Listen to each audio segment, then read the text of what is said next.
everybody, how are you? I'm Karen. Welcome to your favorite podcast, The Voice of Your Country.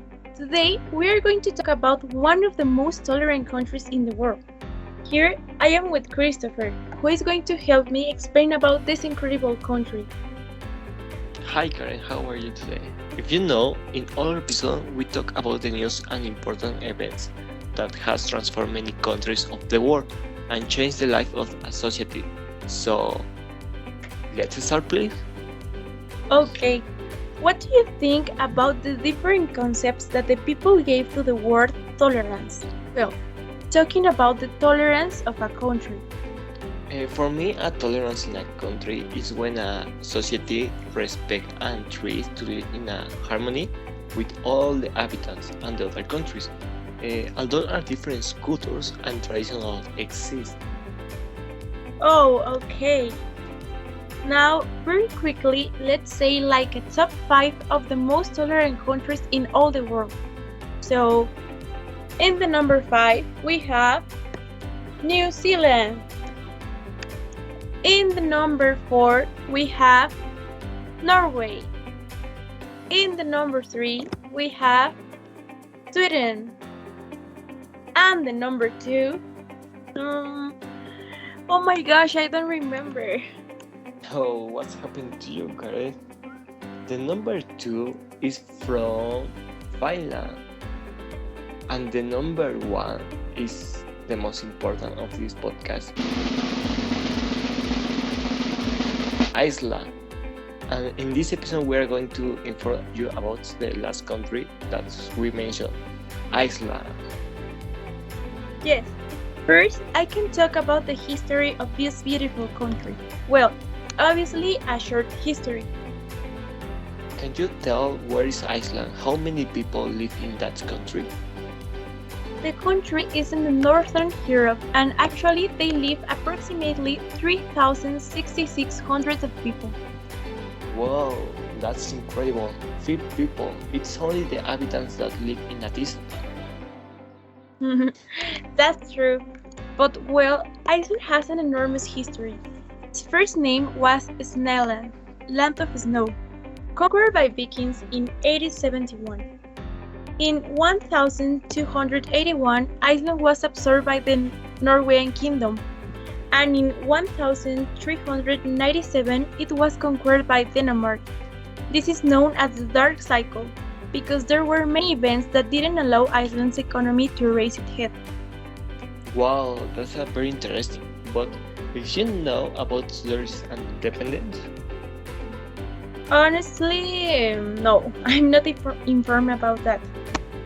oh, well, in 1874, John Seymour fought for independence by making a constitution, and that time Iceland experienced an economy and demographic crisis due to the massive emigration of the workers in research of opportunities. After several years, on June 17, 1944, the country gets independence with the proclamation of the Republic of Iceland. Oh, I didn't know that. Now, what can you tell me about the society and economy of that country? Well, actually, it has a very good economy. I have heard that tourism, aluminum smelting, and fishing are the mainstays of the economy. That's true. The mainstays of Iceland's economy is based on manufacturing industries, tourism, software production, and biotechnology. Also, the abundant geothermal and hydroelectric sources have attracted foreign investments. And if you know that 85% of the energy is made of a renewable resource, Now I know it. Also, Iceland is the most advanced and egalitarian in social and ecological material. So, it's a country of the first world. now what is the tolerance country? Well, there are many reasons. But why do you think Iceland is considered the friendly country in the world? One of the reasons is that 10% of the population of this country are immigrants. The government makes calls every year where it only asks for five requirements to be able to come to live in its country. Iceland is the most receptive country for immigrants in the world. Yes, of course. It is not a well-known country around here, but I think that many people want to live in that country because it offers very good opportunities. And it's also one of the safest countries. Yeah, they have excellent organization, their social security policy. You can go out to the quickly, cause there will not move you at any time. I don't want to compare, but in Mexico, at any time on the day, you go out of the street and there are many possibilities that you will be mugged. Oh, come on, please don't say bad things about our country. Sorry. And also, it's a country with the lower murder rates in the world. Wow. Well, did you know that Iceland cares so much about fairness? That is why men and women have the same salary. That's incredible, and this brings so many advantages so all professionals can develop it successfully. Sure, also is the third on the list of the most educated nations. And what can you tell me about the health of the people that live in Iceland? Well, the government cares too much about having healthy people, so they launch many health campaigns and they frequently improve their public health.